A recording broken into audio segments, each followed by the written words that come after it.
Welcome. We are live. Tonight is Wednesday. You know, now we are increasing the volume of activities. Yes, and welcome to the program. I'm a man called Jay. Tonight we have got yet another distinguished guests here who are doing things in the diaspora. Because I have been saying for a long time that if Africans can actually get together, we can do amazing things. And I keep saying now, I am very happy. Now we are doing things by ourselves. The panel is we. And also, we are not told what to do. We decide what to do. And we decide what to say.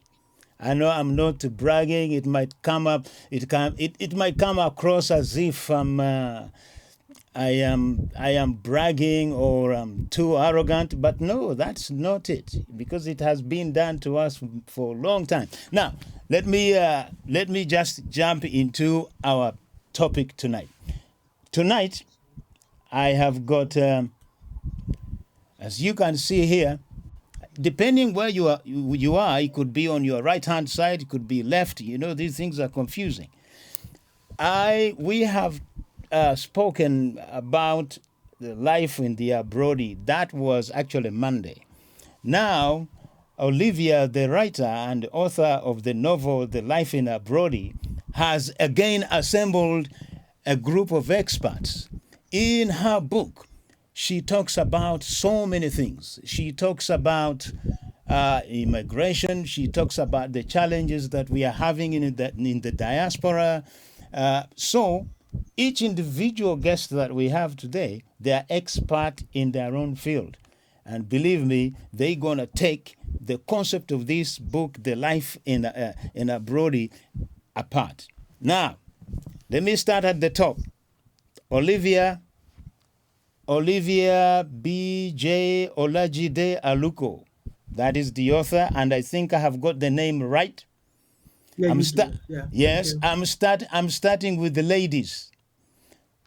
So at the bottom, not at the bottom, but of course, according to the screen, is Ladi Hesi Hep Ziba Olubwemi. Am I right or no? Okay, it's Lade Hepsiba Olubemi. That's it. That's what I'm talking about. Well done. Okay, right. Well done. Yes, well, you know, I will learn. Now, going at the top again, this is a friend of mine I have known for a long time. That one I cannot miss. Temitope Olodo. This guy is well, look, he's a counter-terrorism expert, but also he's a writer, but also he's a community leader. So he knows when he comments about what is written in this book, he knows what he's talking about. And at the bottom, again, not at the bottom, but at the bottom of the screen, is a gentleman known as Adetunji. What is the second name? Omotola, right. Now, he's joined us from South Africa. Thanks for this virtual networking. So now we do not have an excuse of not networking. Because look, Omotola, South Africa. And us, the usual suspects, we are in South London, Kent, I don't know where. So, but we are here together now. Now, I've spoken so much about whatever I want to say. And you know I have got so much to say. But tonight, the floor is yours. Now, let me start with Olivia. Please, Life in the Abrodi. For those who have missed Monday, can you remind them or tell those newer viewers, tell them what is it about? Thank you, Joseph, for having me as a host, and thank you for my other legal luminaries. Incidentally, I just find out everyone is in the legal field. either non-practicing or otherwise. But thank you for honoring me to join and let's impact our community just as we are here. Life in the Abrodi. Sometimes people struggle with it. What is Abrodi? People back home in Nigeria, if you're abroad, they say, Enya Abrodian. I say it in Yoruba now, Enya Abrodians. So Abrodi is more or less like a slang, very peculiar to us, pidgin. And this book talks about our lives. It talks about no one can tell your story better than you. I mean, this is a novel that I wrote in the last term that I concluded and finished during the lockdown, put it that way. And the reason why I wrote the book was because I just wanted to, one, I wanted to bring out my own creativity and try it out to see if I could still write or not. And I said that carefully. I've always wanted to write a novel right from the age I was 7, 13, because I grew up reading a whole lot of novels from Enid Blyton, James Hadley Chase, Jeffrey Archer, and so many others. So I'm like, one day I would write. So I started with a chapter, second chapter, and then the end is history. But this talks about our lives as individuals, our lives, whether we are migrants. And when I mean migrants, immediately people hear migration, they believe, well, I don't have problems with papers. But that is not, we're talking about movement. You may not necessarily be a migrant. You may have been born in the UK, but you descended from family of migrants. Because I know within our community, there are people that look down as soon as they hear the word migrant. They say, no, I'm not a migrant, I'm not a refugee. They put themselves in a superior position. But we know, just like I said, there is a difference between being an African. When you go to Africa, either you go to Kenya or you return to Ghana, there is this sense of identity because you know you belong there.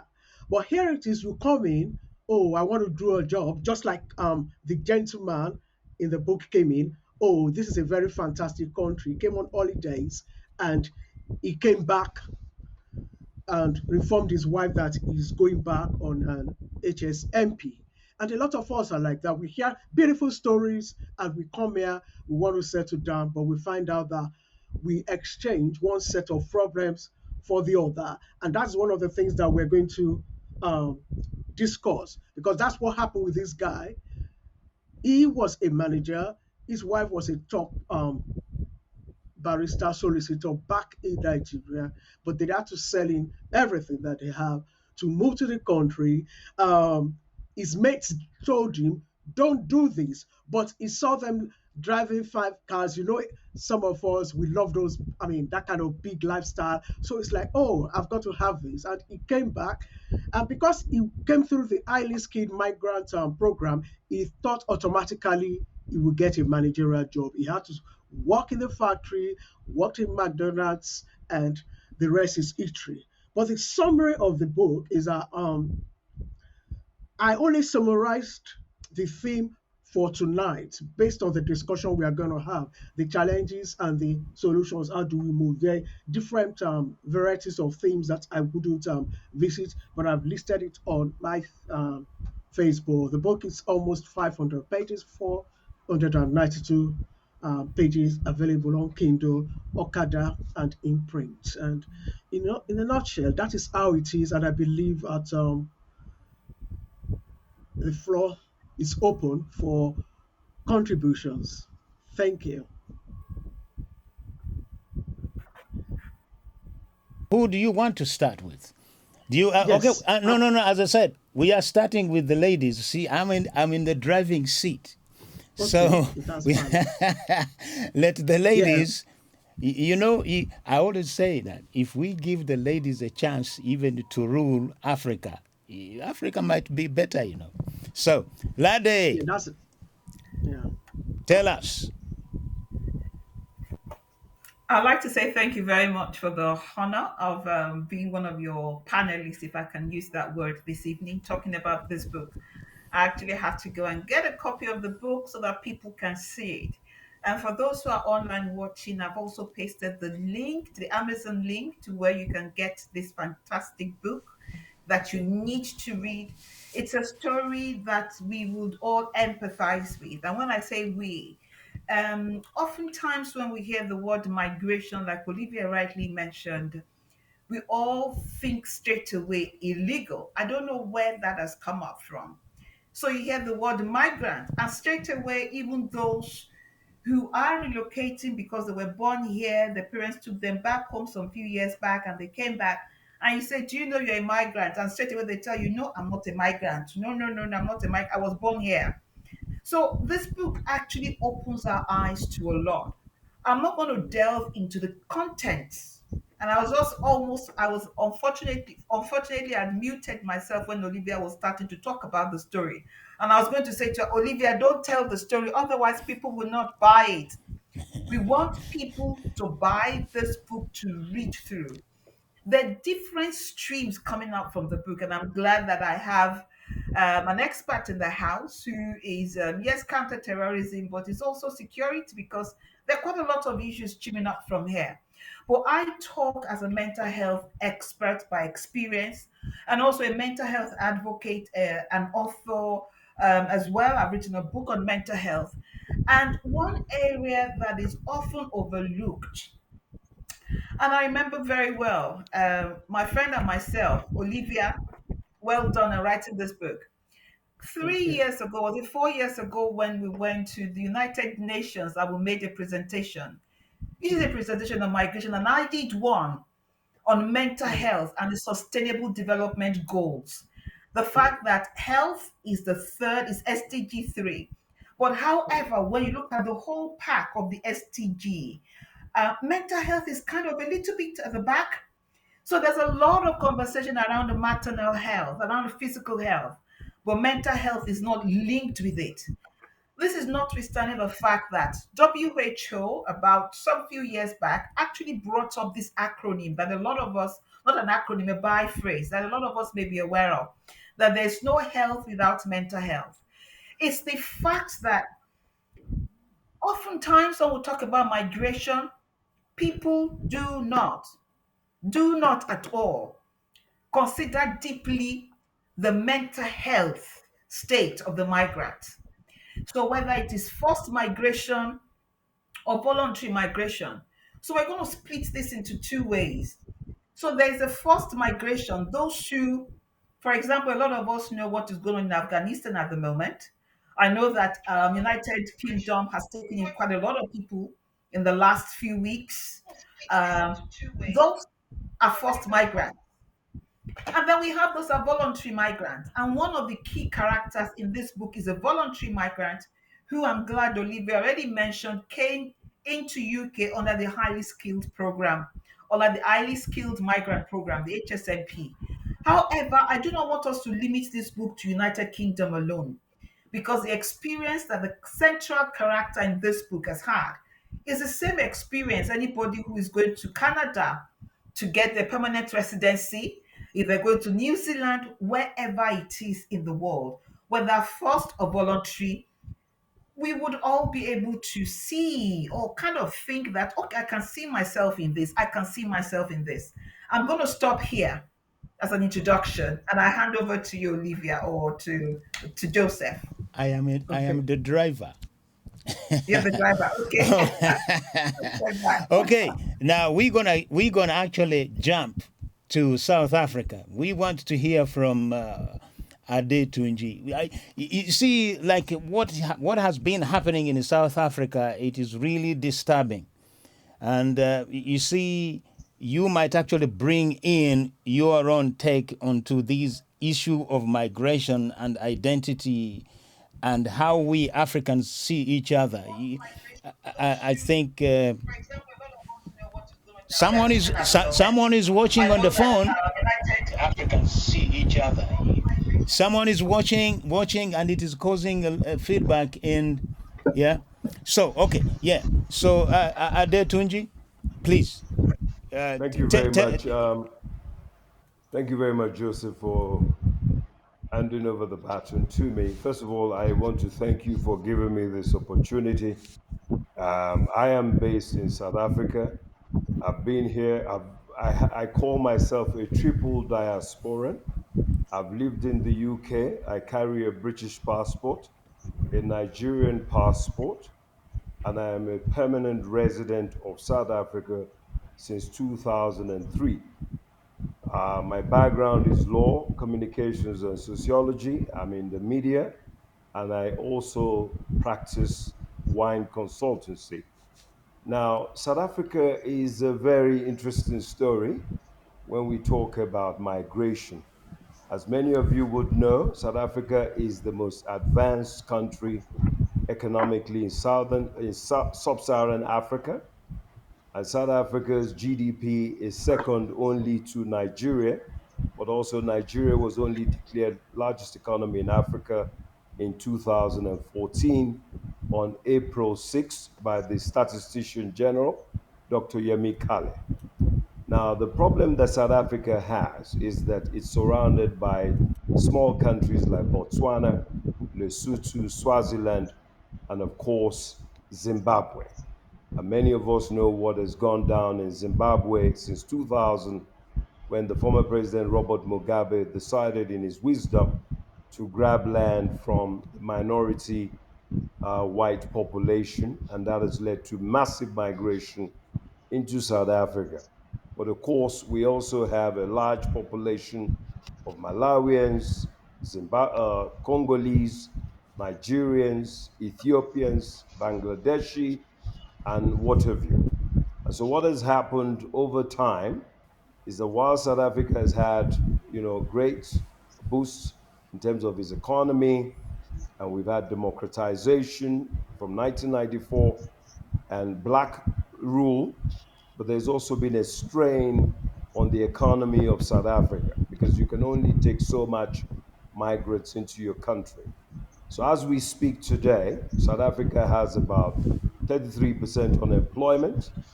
A lot of black South Africans are unskilled, unemployed, even unemployable. And if you look at the history of the country, it's been predicated on violence. Apartheid was largely a very violent regime where it's either the black people were put in prison or they were kept in townships. And most of the land, about 80% of the land, remains in white hands, which is about 10% of the population. So, given that background, you then have, for example, the laws in South Africa says things like if you apply for a job, that job must not prejudice a South African. So whether you're skilled or not, if you're in South Africa, you apply for a job, you will not be able to get that job unless you're South African. And sometimes those skills, the South Africans themselves, the black South Africans, do not have those skills. So there's a serious skills shortage. Now, also, Mm, there's a problem from the Zimbabwean side, where because of the meltdown in Zimbabwe, as we talk about Zimbabwe today, Zimbabwe does not have its own currency. So Zimbabweans who mm, come into South Africa are prepared to work for far less than the locals in South Africa. That creates a lot of tension. And I'm sure you've heard about xenophobia and the killings of Africans. So it's really a very difficult subject. And I came up with a concept where I said there are three things that Africans who come into South Africa must do. Well, they've got to do it anyway, whether it's in Canada or the UK or Australia. It's called IEI. So immigration, economics, and integration. And what does that mean? You've got to sort out your papers first. You've got to build, you've got to be able to get into the economy and you've got to learn the language.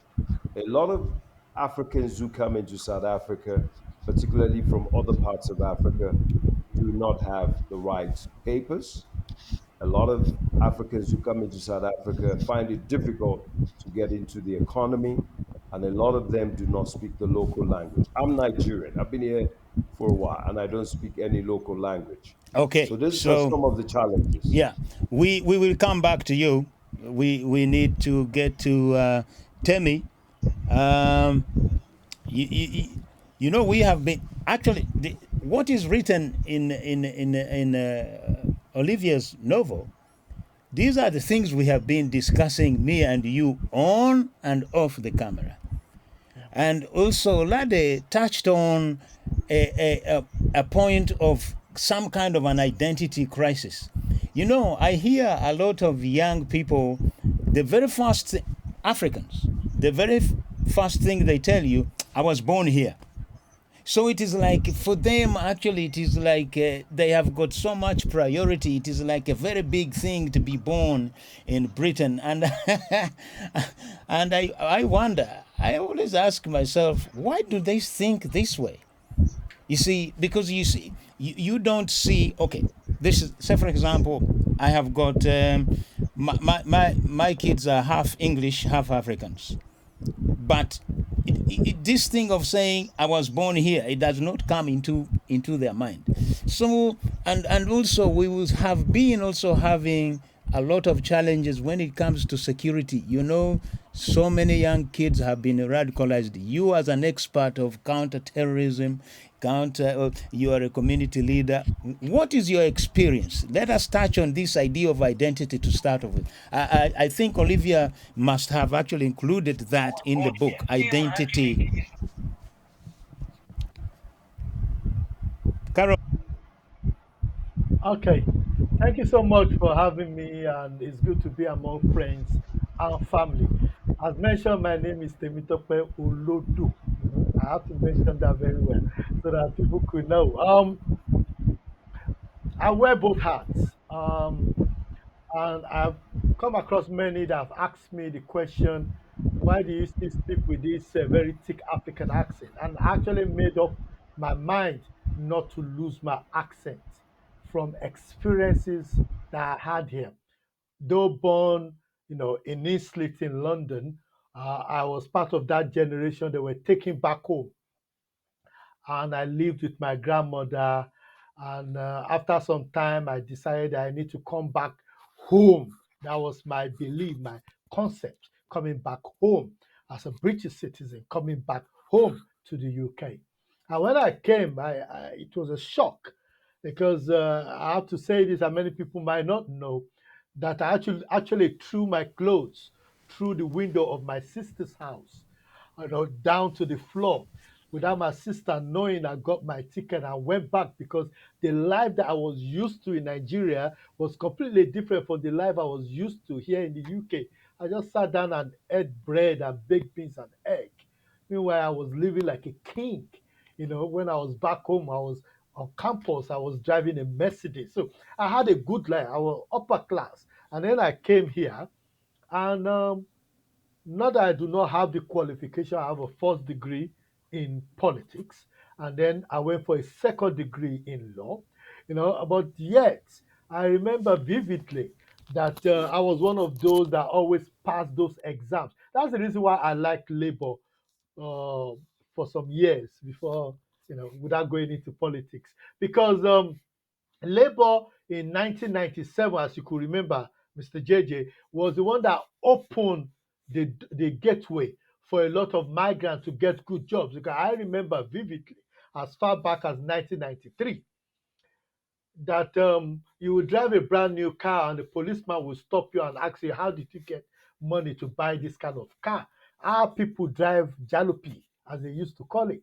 You know, Black people are not expected to live a very good life. Not that there are not few among them that live good life, but you're expected to do cleaning jobs, to do all kind of jobs in order to prove yourself to be able to be somebody within the community.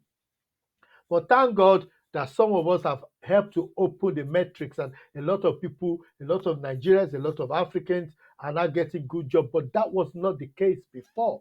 There's a lot of discrimination that was going on. I remember vividly because I'm always good in passing exams because I was trained well, you know. And I passed an exam and I went for a job that I really love, which was a job working as a police officer. And I sat down and I spoke to this police officer at this interview. And they turned around and said to me, tell me, you're very, very, very, very good. But you see, this is your African accent. it's going to be a problem for the community. And that is when I really understand what they were talking about. That, it was difficult to be accepted. And I really fear for the Afghans that are coming, because some of them are doctors, some of them are lawyers, some of them are special forces. And they will come to the UK and think it's a land flowing with milk and honey, which it is. I'm not saying it's not. But they will be shocked, because when they come in, they will not be able to get a job in with that qualification. Not because they are not qualified, but because they will not be accepted to work in that level. That's number one. And for those that even get an access opportunity to work even at the level at which they are qualified to, they will face challenges within the workplace that will shake their very foundation. I've been pushed to the wall and been told, go back to your country. And I said, which country are you talking about? I've worked up to director level within the immigration service. And I've had situations where I forgot my pass, and the white gentleman at the entrance said to me, "Oh, you will need a junior staff to help you to identify you in order for me to give you access into this building." And by that time, my confidence was better than when I initially came. And I talked to him and I said, "Wow, we've got a big problem here." And he looked at me and everybody looked at me. I said, "Because there's nobody in this building that is qualified enough to identify me to come into this building." And he said, "What are you talking about?" I said, "You will need a deputy director to get me access into this building." And he said, "Oh, stop it." In other words, he did not see me as somebody that was qualified enough to be a director in that organization. So, what am I saying? From the book, this is a must buy book for anybody, a must read book, because it helps people to boost their confidence, to be able to understand. It's a high story politics. I was taught that it is good to be black. Whoever is not proud to be black is not fit to live. So I had that philosophy in me, and that's why I can keep my head high and aim for the best. But there are many people coming into our community or coming to the abroad who have all these qualifications. And when they get knocked left, right, and center, they lose their confidence. And that leads to serious mental issue, which my sister has just highlighted earlier. Okay, so I'm going to turn to Olivia now. You see, I just want to ask you a question that when you were putting this novel together, you must actually have seen situations which either preventing us, the people of black origin, that's how I like to call myself, and I will add to that, are we also contributing to the problem of not being united? Because you see, when you can see now the level of you guys who are here, you just tell me, you can actually walk in any office and get a job. There is no doubt about that. And this thing of segregation and racism, it is not going to go away.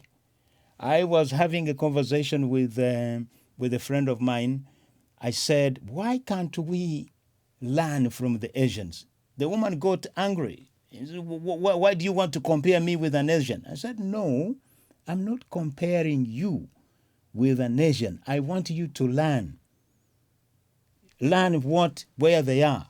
So when you see what is going on now, but I must say as well, Nigerians are picking up in terms of politics, because you find them in House of Parliaments and stuff like that. That's really good.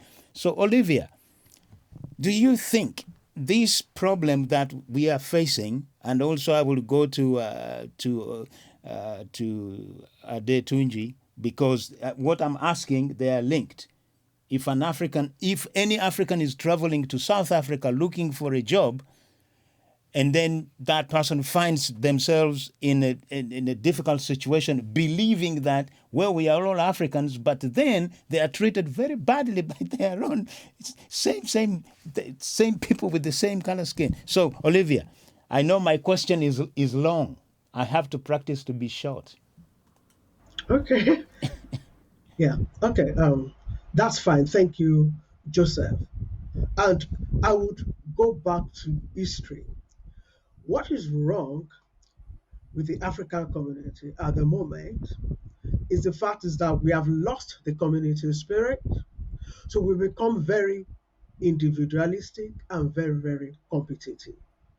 And I believe that that competition and that individualistic spirit that we have, it has its drawbacks because we live in an environment that don't see us as individuals. They don't see, oh, Lade mental health. They see, oh, the black minority ethnic.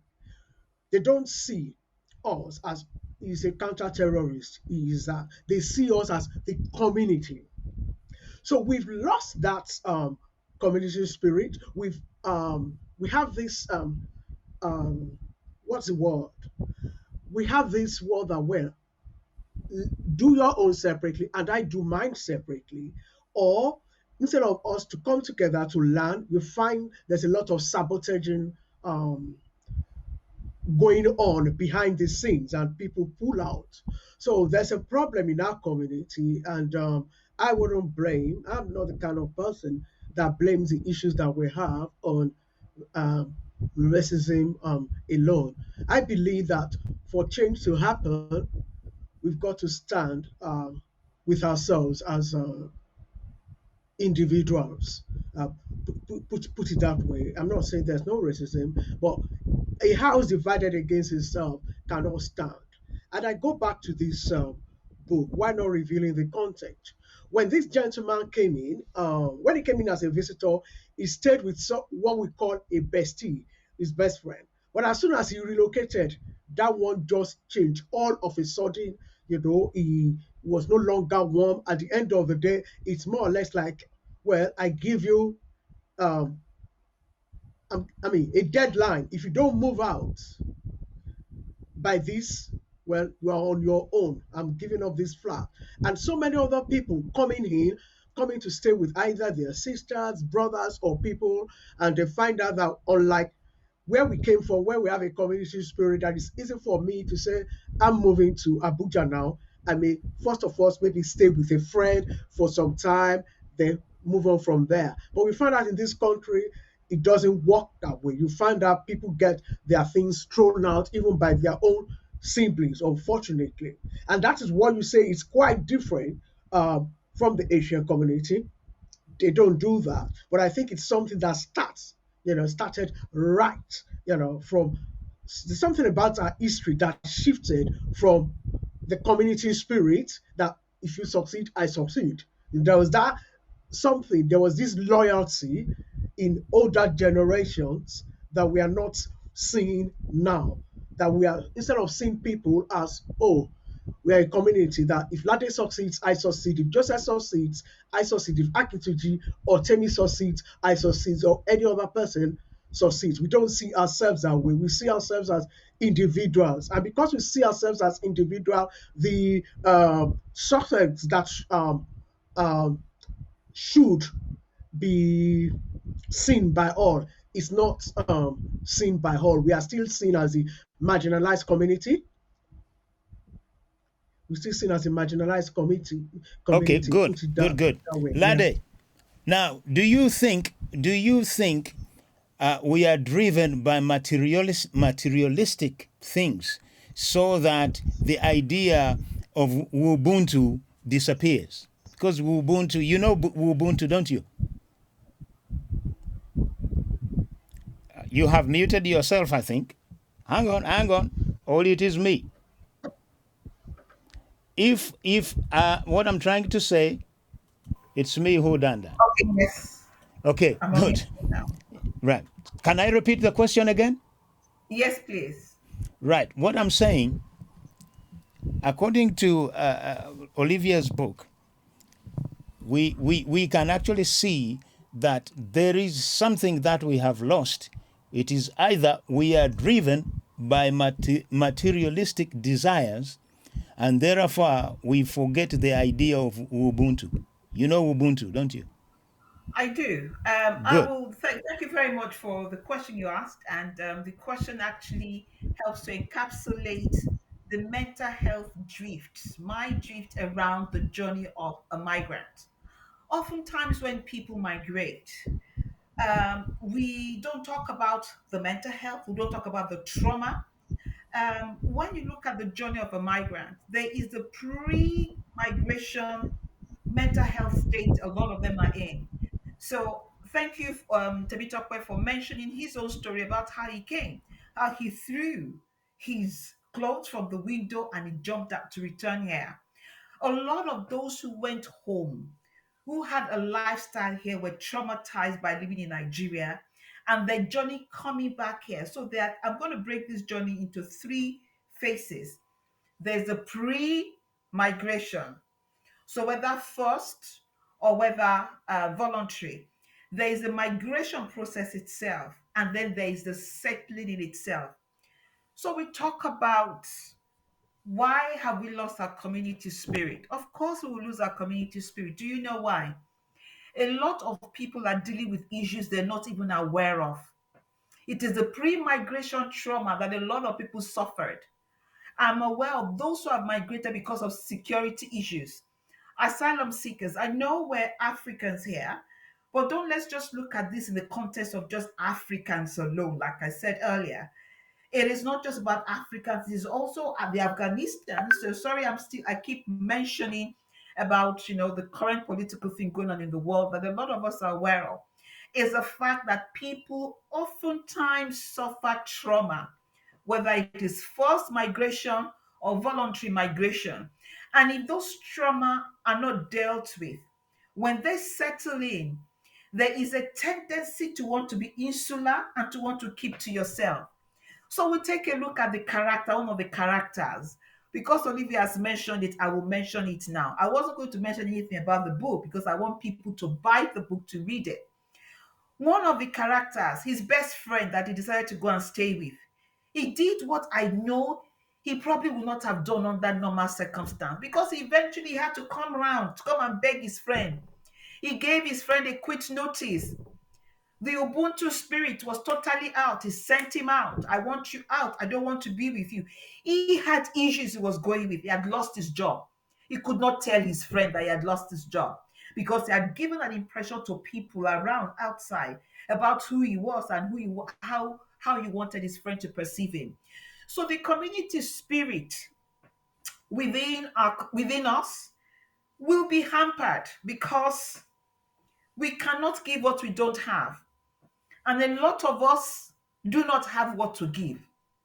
We've poured out ourselves, either trying to protect ourselves, we've created a wall around ourselves to protect the little dignity that we can have. When you think of a situation where a medical doctor, a professor, a lecturer in Kenya is now working, I'm looking at one of the characters, he's now working in a factory. He's lost his self-esteem. The centrality of who he is totally sieved out. And you're now telling him to come and bond with you somewhere. Of course, it's going to be difficult. So, if there's anything that we have to do as a community that we need to revisit, is revisiting those things.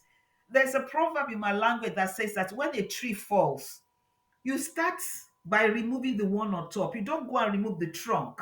It's going to be difficult. You have to remove what is on top.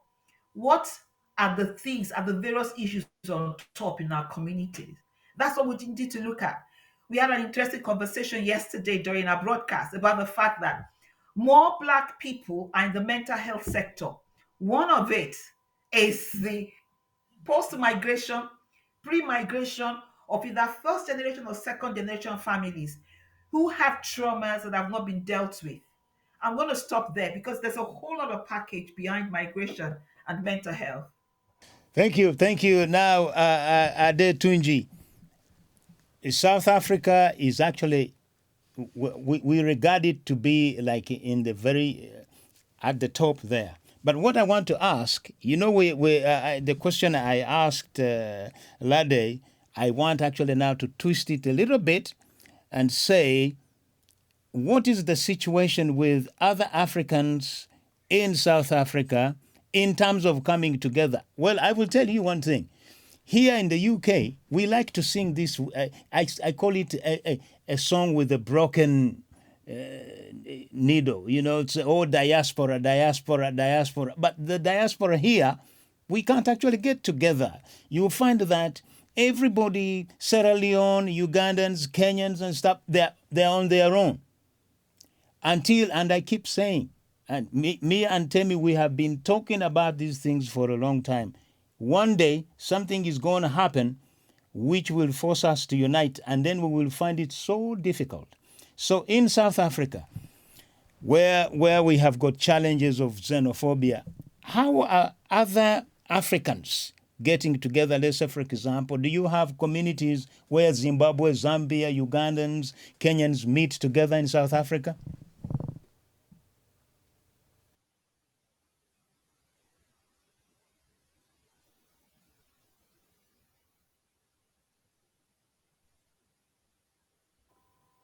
Thank you. That's a Joseph, very you good question. In fact, if some of you would know that Kwame Nkrumah's 112th birthday is on September 21st. And some of you may remember that exactly 2 years ago, yesterday, 601 Nigerians were evacuated on two Mercy flights by Air Peace, which is a new airline in Nigeria that now has rights to fly directly from Lagos to Johannesburg. And let me premise also the fact that between 2015 and 2019, about 116 Nigerians have been killed either by the police in South Africa or by a mob. Now, going straight to your question, the unity of Africans of non South African extraction in South Africa is one of the most difficult challenges we face. I'll first give you an example. In the Nigerian community, we are divided along lines of tribe, Igbo, Yoruba. So even South Africans now ask us, are you Yoruba? Are you Igbo? Because the Yorubas go around and say, we are not those people who are doing those things. And then the Igbo says, oh, those Yoruba people are funny, they do fraud. The Yoruba say the Igbos are the ones doing 419 and so on. So then we have a class stratification. If you're a doctor, you don't want to talk to a tailor. So we are heavily divided and intra-tribal division. So the Yorubas, for example, have about three different organizations, Egbelmo Yoruba. There's also the Ayitsa, Netsa, OPU, and so on. So we're heavily divided within the Nigerian community. But there's an organization that is trying its best called the Africa Diaspora Forum that brings Somalis, Zimbabweans, and Nigerians together. But it's very difficult because they don't have resources. And also, there's still that elitism. You know, Black people, those who are very successful, don't want to hang around with the so-called vocation. But I think there's an opportunity for us right now. There's something called the Africa Continental Free Trade Area Agreement that seeks to bring together the 55 countries of Africa under one trade union. It's the biggest, and all the African leaders are really driving it. And I think that is something good for Africa. But also, if you look at countries like Rwanda, there are lessons we can learn. Rwanda, 27 years ago, 800 Rwandese were slaughtered mostly by the Hutus. They slaughtered the Tutsis and moderate Tutsis, or moderate Hutus rather. Today, Rwanda is a symbol of hope, and they're really one of the best countries to do business in Africa. So that gives all of us some hope, and I must pay tribute to President Paul Kagame for that. So I think there's always opportunities. You know, like they say, for every general rule, there's an exception. I think that if we read more about our history as Africans, then we will see that there's a lot more that unites us than divides us. And I think South Africans, the problem is their leaders don't tell them their history. That when there was apartheid, that South Africans, that the ANC headquarters was in Lusaka, that Nigeria chaired the Special Committee on Apartheid or Anti-Apartheid Committee at the UN for 30 years, and Nigeria was the only frontline state that was not in Southern Africa. So that's my position. There's hope. Now, tell me, Yep. what do you think we can actually do to? Well, this is a very difficult question. You, as a person who has traveled, you have been everywhere. What do you think what can we do to bring us together, or what will it take? You see, Omotola has just said it is the problem in South Africa. I thought it was here. So seriously, if that problem is actually existing in Africa, so what chances do we have here? It's a good place to start from.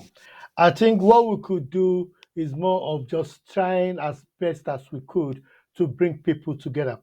10 years ago, roughly 10 years ago, I think I'm no, not 10 years ago. I think yeah, roughly 10 years ago, I had the privilege of joining you in an African conference in Libya. We went to Tripoli and we had all Africans from all parts of Africans were there, and we were deliberating and discussing.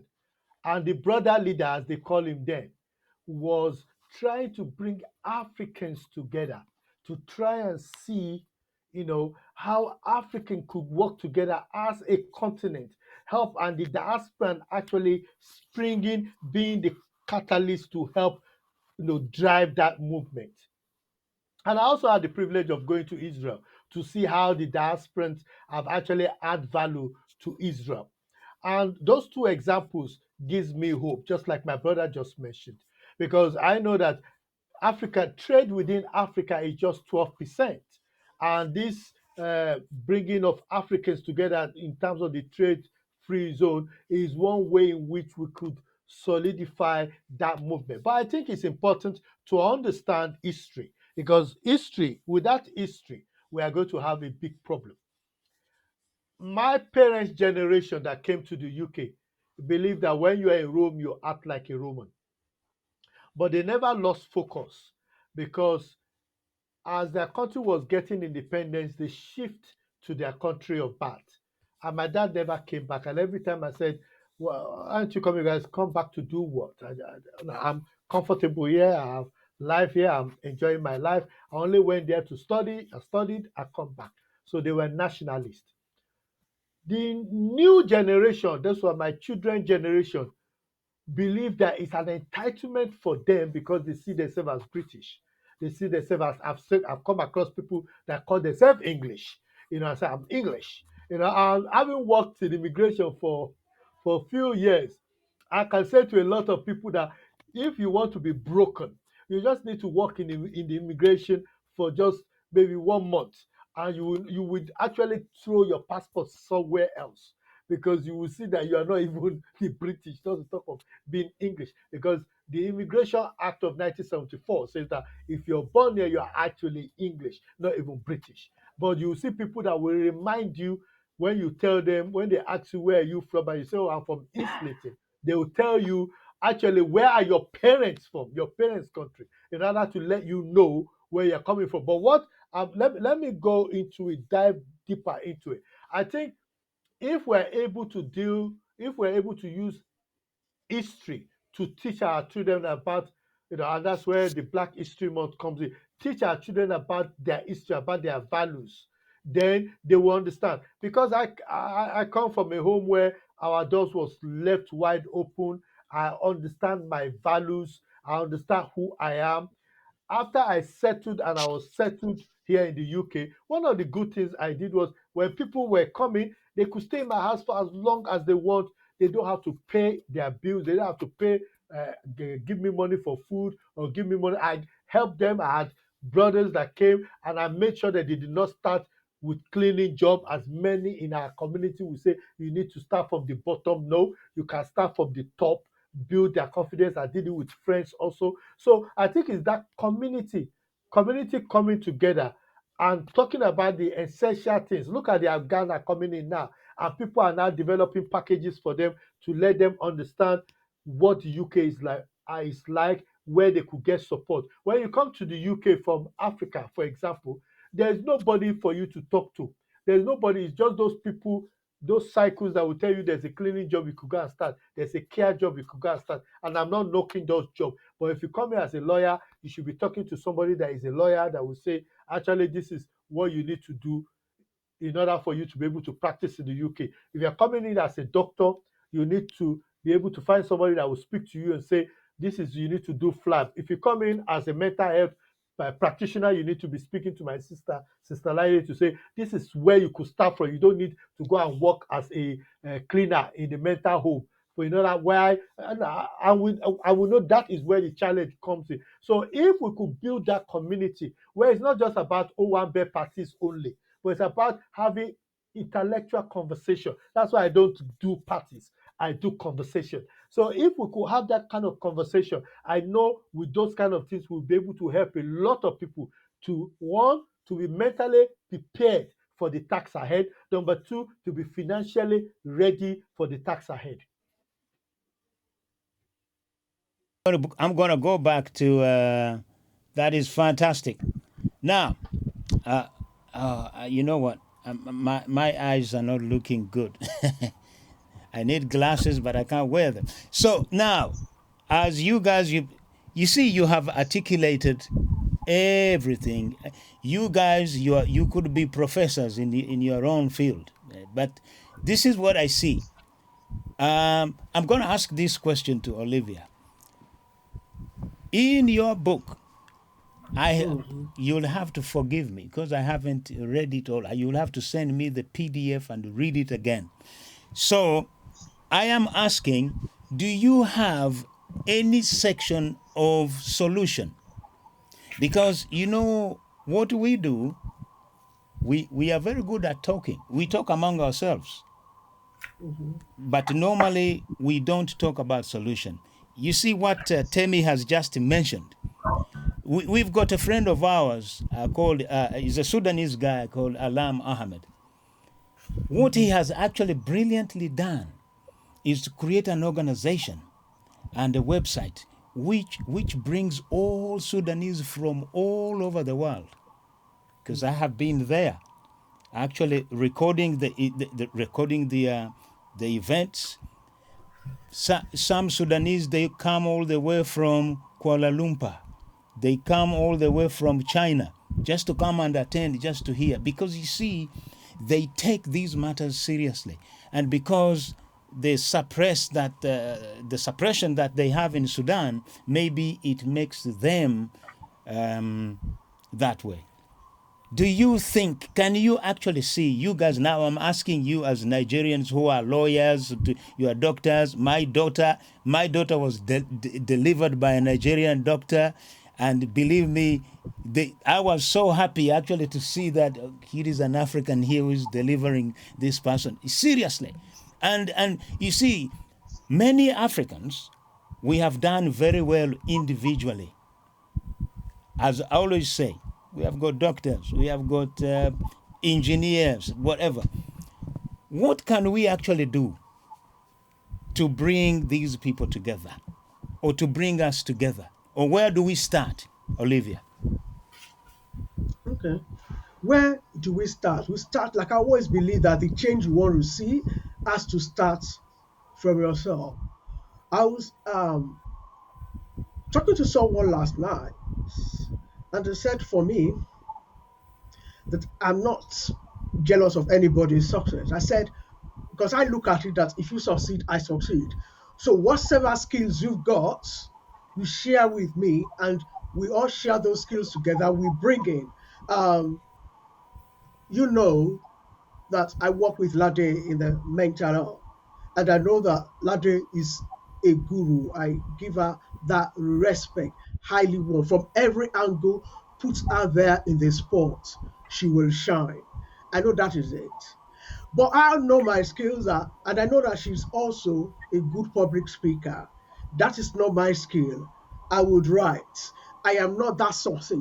I mean, Lade may say, Olivia, just do this. And she will look at it and You've written such a long epistle, but I know I've always been like that. Yeah, right from the time that I was in secondary school, I was there. When we're doing history subject, people would have finished just 2 or 3 A4 at that time. I don't know what was called.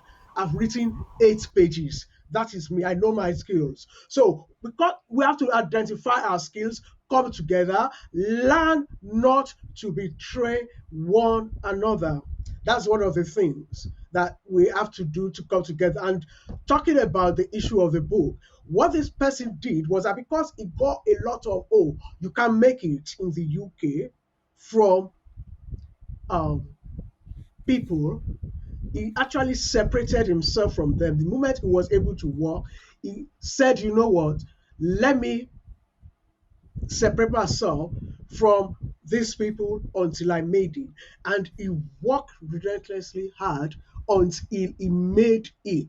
In fact, he actually succeeded in the dreams. Because one thing I know is this: you are the summation of the people that surround you.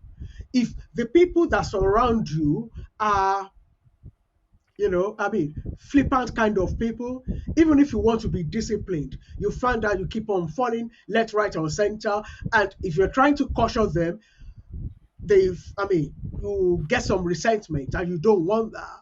So it's a matter of, okay, look around you. Charity, they say, begins from home. Start something. And I believe that you could start something, anything. Just start something. And what I mean starting is that, okay, what are you doing with your time? Let's talk. You talk and you listen to people. You find out what their skills are, encourage them, empower them. I always like to empower people in what they are doing, not to copy me, no, but to be the best, that you could do. So if we start that way, I believe one match can lighten up other matches. I hope that um, answers that. Well, thank you very much. Now we have got 6 minutes. We need each one of you gonna have to have maybe 6 minutes. We have to add another 2 minutes extra because I'm also Mhm. practicing to be punctual. You see, if we say 1 hour, it should be 1 hour. So with these 2 minutes, with these 4 minutes or 6 minutes that left, I am going to start with Lade. The same question. This is what same question. I just want to hear people's idea and how they're going to answer it. Where do we start? And how can we start even bringing ourselves together? Never mind whether you are Nigerian, Sierra Leone, whatever. I'm talking about bringing Africans here in the diaspora. The floor is yours. You need to unmute me. Okay, brilliant. Thank you. That's an almost impossible task, I must say. I'm a realist. And I think it's just good for us to realize that some things will never happen. Just like God will never become Satan, Satan will never become God. It's not going to happen. It's going to be almost impossible to happen because we have gone so far away from the community spirit that we had to return to what we had before. I think what is Mhm. important for us is about evolving, going generation by generation. There's some steps we can do generation by generation. So our generation, our thought of what community spirit is totally different from the millennials and the generation Z. I know we have community leaders. There's a lot that we can do in cascading this down. But however, the center has broken so far, so too much, that to hold us together is almost impossible. So I don't know if that's going to be possible, but there's some key things that I think we need to do. I will be talking with my cap of a mental health advocate on top again. One of the key things in the book was the story of the son, Akon's son. When he got to school, when he got into fights in school, a normally gentle, quiet boy became very aggressive and got into 3 fights in the first week of school. We need to start thinking of the mental well-being and how we can work along with that. We need to start looking at how we reduce the number of our young black males who are in the criminal justice system and who are also in the mental health services at the moment, there's a disproportionately high number of Black people, absolutely high. And why? Several factors: socio, economic, spiritual, religion. List all of them together. And how are we going to do that? I don't know. Maybe we need a miracle. Maybe we need, I don't know. I don't know. So I leave off with a dot, dot, dot. Temi, let us go to you. Okay, I think I have to concur with that submission. It's going to be quite difficult, but I think one of the things we need is retraining, education. If people are called community leaders, they should not be called community leaders by just word of mouth.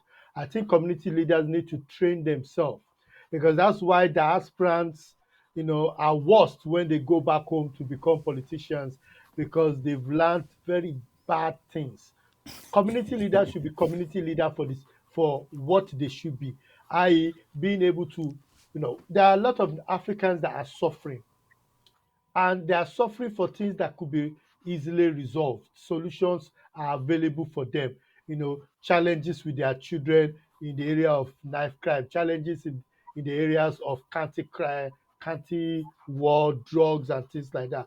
If they speak to people like me, I'll be able to help them, but they don't have networks. So one, they need to join network, and then those networks need to be visible. So people who call themselves community leaders and want that tag should make themselves visible to the community and be ready to be their brother's keeper. I think if we start from there, we might be able to amend some of the challenges because people see that nobody's out there to help them, and for that reason, they just want to go it alone. And an antelope that jumps alone in the forest will become the meat for the king of the forest. So we must go together. We must go as together, and I believe together we'll be able to build that community that we really want. Omotola. Yes, thank you so much, everyone. Look, I believe I always quote Nelson Mandela. He says, "It always seems impossible until it's done." There are about 100 million Africans in diaspora. 70 million of those are of Nigerian extraction. And I, as a Nigerian, believe that I can be the change that people seek or that we seek as Africans. They say, what kind of Africa do you want? The Africa we want. Agenda 2063. So, what I've done on my own personally, and if not for what I did, I wouldn't be on this platform. Shiju Adeoye, never met her before, but because of her, I've now met Honorable Olivia. So what did I do? On March 10 last year, I set up a group called the 12 Disciples Leaders. And there are 9 Nigerians, two Ghanaians, and one South African. And they're in about 9 countries. And what do? We're trying to build a pan-African agenda for leadership because Africa needs bold leadership. Too many of our leaders are challenged, and too many of our leaders are ruling on identity politics. But what else have I done? I've set up Afrospace, which is an online media platform on YouTube where we curate politics, economics, lifestyle, and culture in Africa. And we tell our stories because we're not interested in CNN or the BBC. We're interested in telling our own stories because you cannot have 1 billion people and you not be able to tell those stories ourselves. And I think that we have to be strong in the media and we have to promote our way of life, our food, our music, our culture. And once we emphasize that, we will be able to leverage our own advantage. That's my contribution. Okay, well, now we have actually reached the end of the program. I just want, for what I really want to add to this, I am just talking to the viewers and to your friends. So you guys, you are out there, you are doing a great job. What we are asking you, the viewers, when Olivia or Lade or Temi or Motola has an event, come out and support them. come and listen what they have to say. Because yesterday, Lade was saying there are two things here.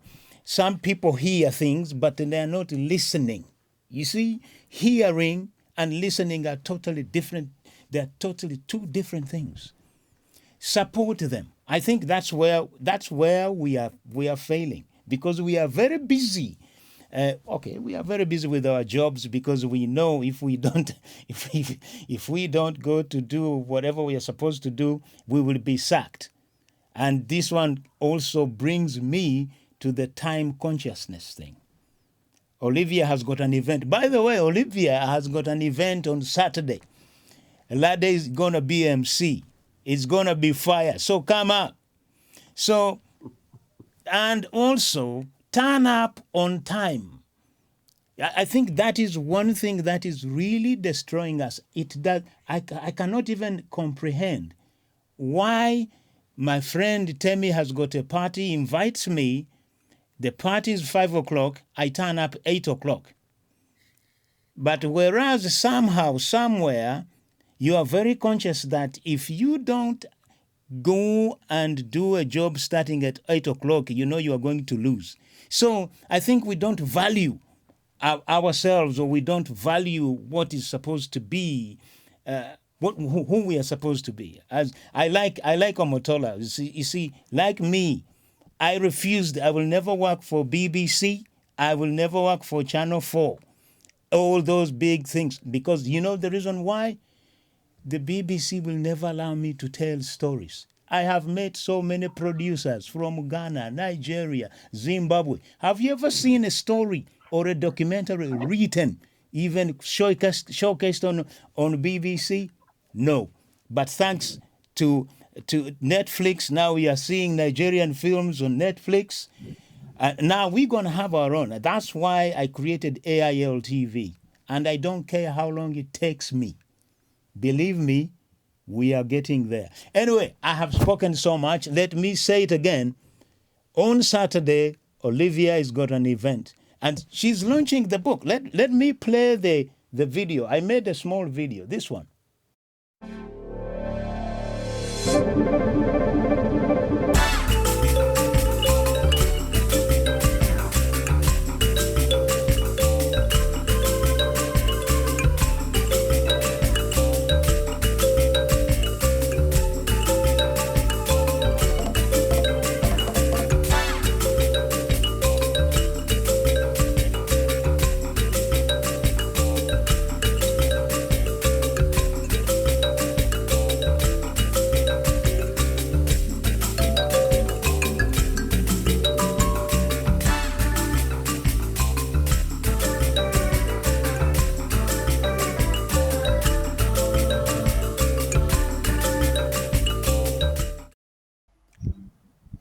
Yes.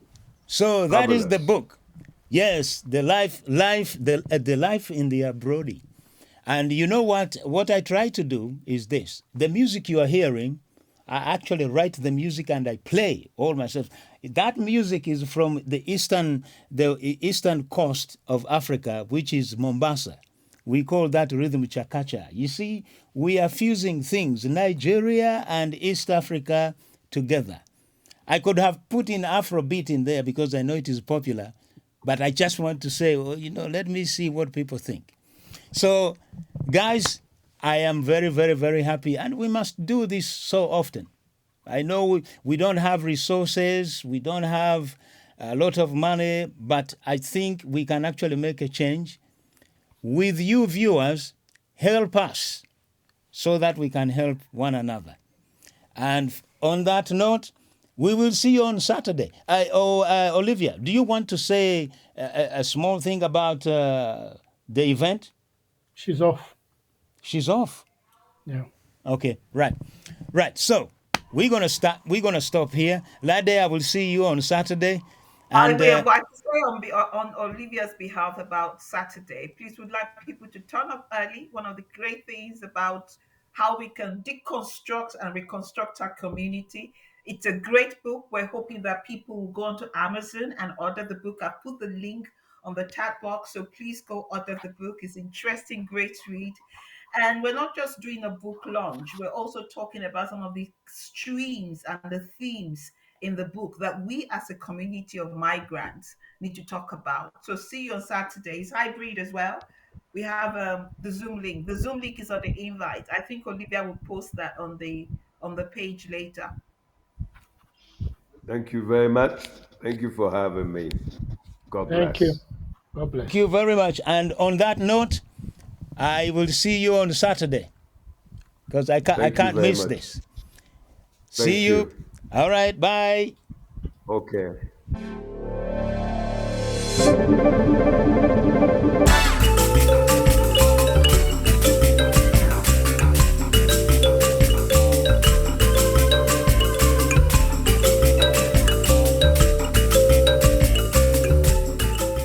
Issue. Alpha.